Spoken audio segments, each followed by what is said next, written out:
Now guys, this is my third video on this province और क्यों ना हो, this province is slowly gaining interest और लोगों ने इस province को बहुत ही seriously लेना शुरू कर दिया in terms of work, education and permanent residency. आपकी नॉलेज के लिए बता दूं, नोवा स्कोशिया में इस टाइम पे 10 इमिग्रेशन प्रोग्राम्स हैं। उन्हीं में से एक प्रोग्राम को लेके आया हूं जो कि काफी डिमांड में है।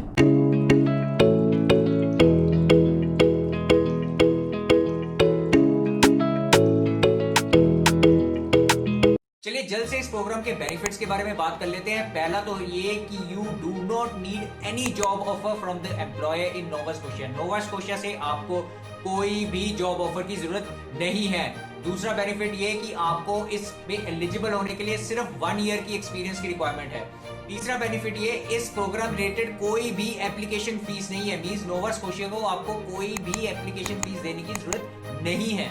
चौथा बेनिफिट ये कि आपको सेपरेटली इस प्रोग्राम में अप्लाई करने की कोई जरूरत नहीं है। नोवा स्कोशिया खुद आपकी प्रोफाइल को एक्सप्रेस एंट्री से पिक करेगा। पांचवा बेनिफिट ये कि आपको इसमें कोई भी मिनिमम सीआरएस पॉइंट्स की रिक्वायरमेंट नहीं है, जैसे कि मिनिमम 400, 450 ऐसा कुछ नहीं है। अगर आपके पास 300 पॉइंट्स भी हैं, आप तब भी एलिजिबल है इस प्रोग्राम में अप्लाई करने के लिए। छठा बेनिफिट ये, अगर आपकी एज 21 to 55 के बीच में है तो आप एलिजिबल है। सातवां बेनिफिट ये कि अगर आपके पास सिर्फ हाई स्कूल डिप्लोमा भी है ना, आप तब भी एलिजिबल। आठवां बेनिफिट ये कि जितने भी नॉक कोड्स हैं वो सब एलिजिबल। और नाइन्थ बेनिफिट ये कि आपको कोई भी नोवा स्कोशिया प्रोविंस से एज ए कनेक्शन की रिक्वायरमेंट नहीं है। अब इस प्रोग्राम के बेनिफिट्स के अलावा हम कुछ और भी चीजें हैं जिसके ऊपर बात करेंगे, जैसे कि who can not apply for this program, what are the eligibility criteria, what are the documents required, what is the step by step process, and how can you apply for this program. Now who cannot apply for this program? पहले तो वो लोग जिन्होंने already Canada में immigrate होने के लिए apply कर दिया है थ्रू रेफ्यूजी स्टेटस, वो एलिजिबल नहीं है इस प्रोग्राम में अप्लाई करने के लिए। दूसरे वो लोग जिनको ऑलरेडी नॉमिनेशन मिल चुकी है नोवा स्कोशिया के किसी और प्रोग्राम से या फिर अटलांटिक इमिग्रेशन प्रोग्राम से, आप तब भी एलिजिबल नहीं है इस प्रोग्राम में अप्लाई करने के लिए। चलिए अब बात कर लेते हैं कि what makes you eligible for this programme.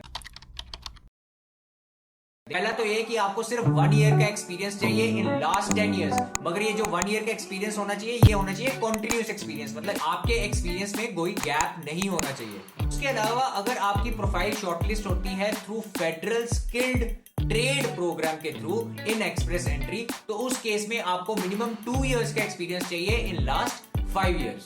अब आपको ये तो पता होगा कि एक्सप्रेस एंट्री में 3 प्रोग्राम्स होते हैं। एक होता है आपका फेडरल स्किल्ड वर्कर प्रोग्राम, दूसरा होता है आपका फेडरल स्किल्ड ट्रेड प्रोग्राम और तीसरा होता है कैनेडियन एक्सपीरियंस क्लास। तो जो 2 साल का एक्सपीरियंस चाहिए आपको लास्ट 5 इयर्स में, वो चाहिए फेडरल स्किल्ड ट्रेड प्रोग्राम में।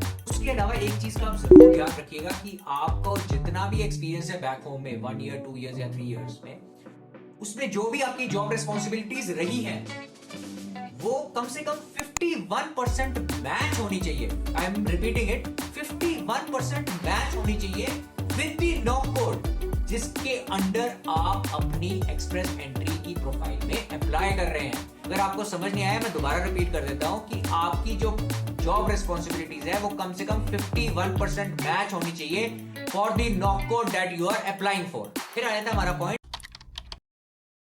अब इस प्रोग्राम में एलिजिबल होने के लिए आपके पास सिर्फ हाई स्कूल डिप्लोमा होना चाहिए। इट मींस अगर आपने 12th भी की है तो दैट इज फाइन, बट उसके अलावा अगर आपके पास कोई भी अगर हाई डिग्री है, आपने ग्रेजुएशन की है, पोस्ट ग्रेजुएशन की है या सिर्फ 12th भी की है, तो उसका आप ईसीए जरूर करवाइएगा।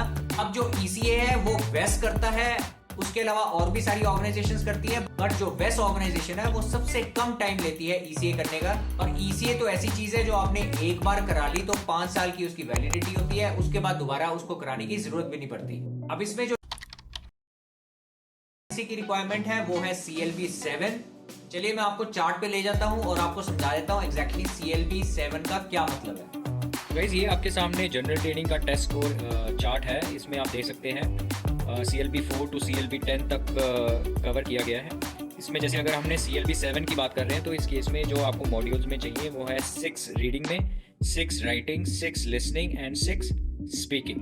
अब अगर आपको CLB 7, 8 या 9 जो भी आपकी रिक्वायरमेंट है उसको आपको अचीव करना है तो वीडियो की डिस्क्रिप्शन में रजिस्ट्रेशन फॉर्म है आइल्स का, आप उसको भर के हमें भेज सकते हैं। उसके अलावा आपको कमेंट सेक्शन में भी रजिस्ट्रेशन फॉर्म मिल जाएगा। आप हमारे साथ 2 लाइव क्लासेस कीजिए, जिसमें ट्रस्ट मी आपको आइल्स रिलेटेड बहुत सारी नॉलेज मिलेगी। अब हमारा अगला पॉइंट आता है, चलिए इसके लिए मैं आपको स्क्रीन पे ले चलता हूं और आपको दिखाता हूं कि एग्जैक्टली सेटलमेंट फंड्स की क्या रिक्वायरमेंट है। तो गाइस इसमें जो फंड्स की रिक्वायरमेंट है वो एग्जैक्टली सेम है जो कि एक्सप्रेस एंट्री में आपको फंड्स की रिक्वायरमेंट पड़ती है। जैसे कि अगर आप सिर्फ अपने लिए फाइल लगा रहे हैं, अकेले अप्लाई कर रहे हैं, तब आपको फंड्स की रिक्वायरमेंट पड़ेगी $13,757। अगर आप 2 मेंबर्स हैं देन इन दैट केस $17,127। अगर 3 मेंबर्स हैं, मतलब आप आपके पार्टनर और आपका एक बच्चा है, देन $21,055।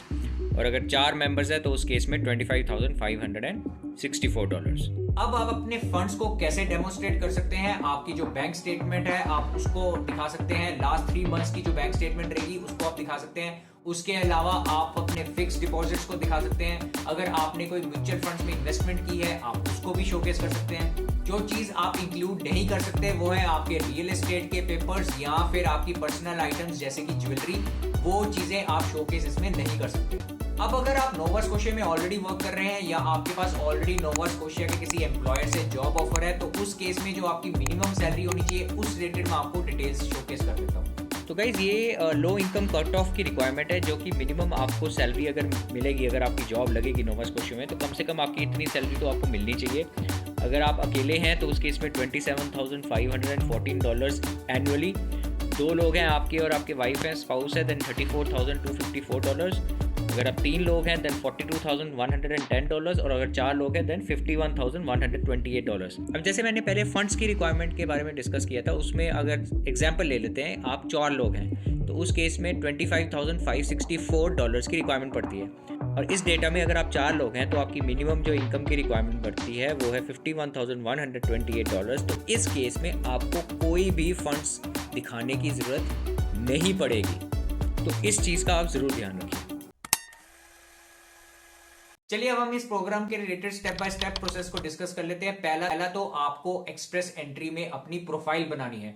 जब आप एक्सप्रेस एंट्री में अपनी प्रोफाइल बना लेंगे तो आपको एक एक्सप्रेस एंट्री प्रोफाइल नंबर मिलेगा।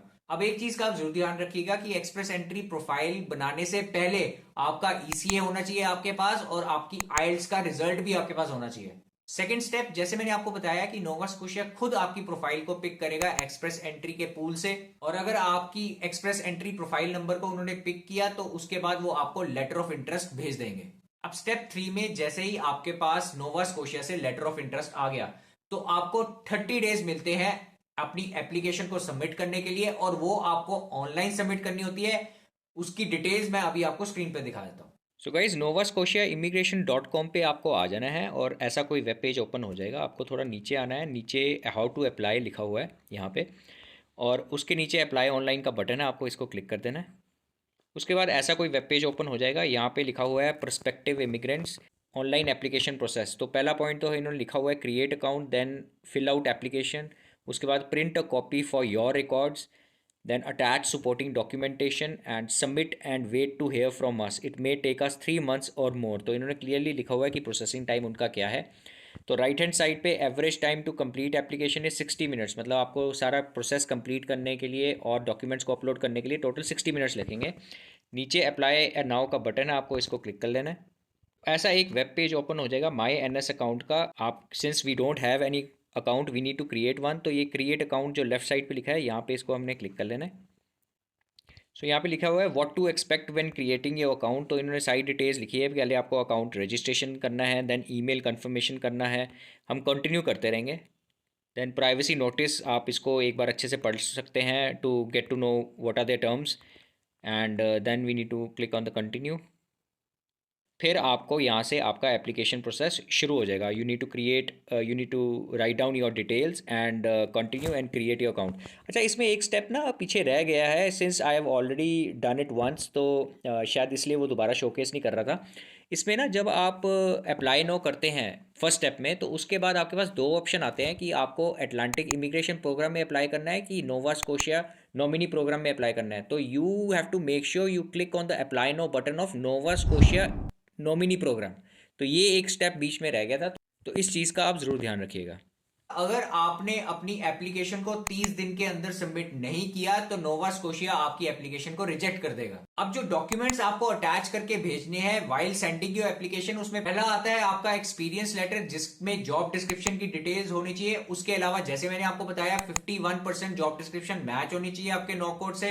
टोटल वर्किंग आवर्स का भी मेंशन होना जरूरी है। उसके अलावा आपकी क्या सैलरी डिटेल्स हैं, फिर आपके कंपनी का फुल एड्रेस और कंसर्न्ड एचआर ऑफिशियल या जो आपके सुपरवाइजर थे उनके सिग्नेचर होने चाहिए। फिर दूसरा डॉक्यूमेंट जो आपको अपलोड करना है वो है पासपोर्ट्स आपके और आपके फैमिली के। बट मेक श्योर करिए आपके पासपोर्ट की जो वैलिडिटी है वो कम से कम 2 इयर्स की है। मेरा हमेशा मानना है कि अगर आपके पासपोर्ट की वैलिडिटी 1 साल से कम हो गई है तो आप प्लीज उसको पहले ही रिन्यू करा लीजिए। फिर आपको जो अटैच करना है वो है बैंक स्टेटमेंट लास्ट 3 मंथ्स की।